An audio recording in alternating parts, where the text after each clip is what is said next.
crois que si on est là aussi nombreux, jeunes et moins jeunes, c'est parce qu'un jour, un homme a crié, a poussé son coup de gueule. Je ne dis pas que beaucoup m'ont dit « Oh, tu sais, les coups de gueule d'Abbé Pierre, ça n'a pas fait changer grand-chose ». Moi, je crois que si. Il y a eu l'amélioration des conditions de logement, mais plus on regarde autour de nous, c'est innombrable de gens qui dorment sur des bancs, sous des couvertures, sacs de couchage. Ça revient. Ce coup de gueule, je ne vais pas le lancer, l'abbé Pierre le savait faire beaucoup mieux que moi. Je vous propose de regarder ensemble l'appel de 54. Il faut que ce soir même, dans toutes les villes de France, dans chaque quartier de Paris, des pancartes s'accrochent sous une lumière dans la nuit, à la porte de lieux où il y ait une couverture, paille, soupe, et où on lise sous ce titre « Centre fraternel de dépannage » ces simples mots. Toi qui souffres, qui que tu sois, entre, dors, mange, reprends espoir. Ici, on t'aime. C'était en 1954. Daniel Atlan, vous étiez à l'hôtel Rochester. Dans l'hôtel, il y avait une banque, il y avait des corbeilles dessus, et les gens mettaient l'argent dedans. Comme ça, sans rien, sans poser de questions. Ils rentraient dans l'hôtel, ils déposaient l'argent. À l'étage, au premier étage, il y avait des chambres qui étaient libres à l'époque, et il y avait pour déposer tout l'argent, puisque c'était des billets, c'était rempli dans les baignoires. Ça fait 17 ans que la Fondation fait son rapport. Ça fait une dizaine d'années qu'on dit attention, on va dans le mur, et aujourd'hui, on est dans le mur. La faiblesse, entre guillemets, des hommes politiques, c'est de ne pas avoir mesuré que le logement, ce n'était pas seulement un produit, ce n'était pas seulement des murs, c'était un choix de société.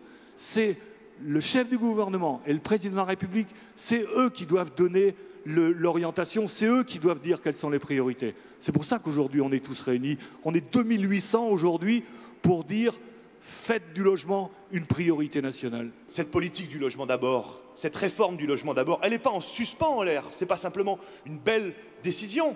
Il faut regarder quels sont les logements disponibles aujourd'hui pour ces personnes dont on parle, ces personnes qui sont à la rue, ces personnes qui sont fragilisées. Et de fait, cette offre de logement à loyer accessible a diminué.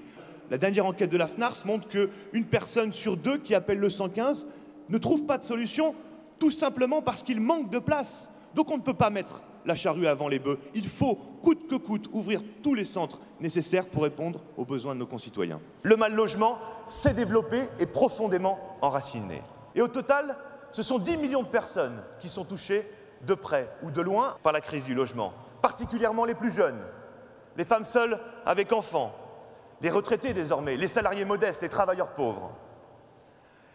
Et c'est à ce titre-là que dans le rapport, nous disons que nous avons le sentiment de ne pas voir la même France que nos responsables politiques. Le logement n'est pas qu'un problème de logement, on vient de le voir. Le logement trop cher, c'est des jeunes qui ne peuvent plus quitter le domicile de leurs parents. C'est des étudiants qui ratent leurs études parce qu'ils ont trop bossé pour payer leur loyer et leurs charges. C'est des familles, parce qu'elles dépensent 50% du budget pour se loger, eh bien, ne consacrent pas l'argent nécessaire pour s'alimenter, pour se soigner. Quand 600 000 enfants sont mal logés en France, c'est leur santé qui est menacée, c'est leur réussite scolaire qui est menacée, et c'est aussi leur développement social qui est compromis. Et on nous annonce, au fil de coupures de presse successives, on assisterait à une diminution de la hausse des prix. À notre sens, c'est une vraie mascarade. On ne peut pas avoir une bonne politique du logement des défavorisés si la politique globale du logement n'est pas réorientée vers la demande sociale et territoriale dans notre pays. Il faut donc qu'au plus vite, les cris de colère qui ont ponctué les 17 rapports annuels de la Fondation Abbé Pierre se transforment enfin en véritable projet politique. Ce rapport est toujours un document de très grande qualité, un vrai travail scientifique. J'avais d'ailleurs eu l'occasion, je crois, l'année dernière, à cette même tribune, de dire que si l'ensemble des travaux politiques et des partis avaient cette qualité, on y gagnerait en qualité de débat sur les sujets qui nous préoccupent les uns et les autres. Oui, la loi SRU a été une réussite, et j'assume de le dire devant vous. Cette loi qui a été proposée à l'époque par le Parti socialiste, la majorité à laquelle j'appartiens l'a combattue, à tort, parce que c'est une bonne loi. Je partage l'analyse de la Fondation Abbé Pierre. Il faut être plus dur avec les collectivités locales qui ne respectent pas leurs engagements. Le premier engagement, produire suffisamment de logements accessibles partout où les besoins existent. On a parlé des 2 millions de logements vacants. Si vous voulez inciter les propriétaires à remettre le logement sur le marché, eh bien, il faut élargir la taxe sur la vacance. Et moi, je peux vous assurer que du logement vacant, il va se remettre sur le marché.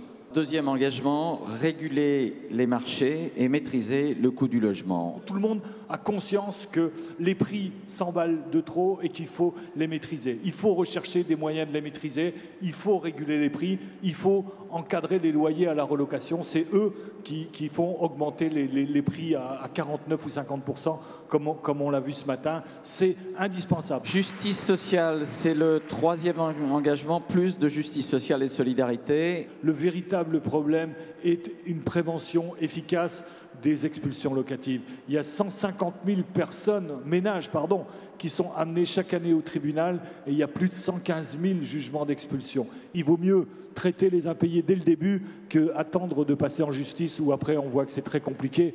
D'ailleurs, autant pour le propriétaire que, évidemment, avec des conséquences plus dramatiques pour le locataire. Quatrième engagement, construire une ville équitable et durable.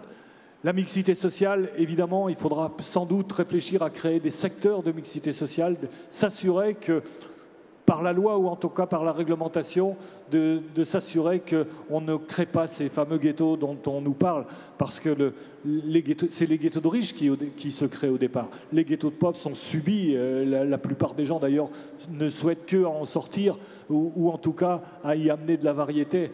Donc faisons en sorte que cette mixité, elle ne soit pas seulement un slogan, elle ne soit pas seulement un objectif, qu'on utilise les moyens pour l'atteindre, cet objectif. Enfin, le dernier point, mais pas le moindre, il faut que la politique du logement, il faut que l'attention qu'on porte à la population se fasse avec la population.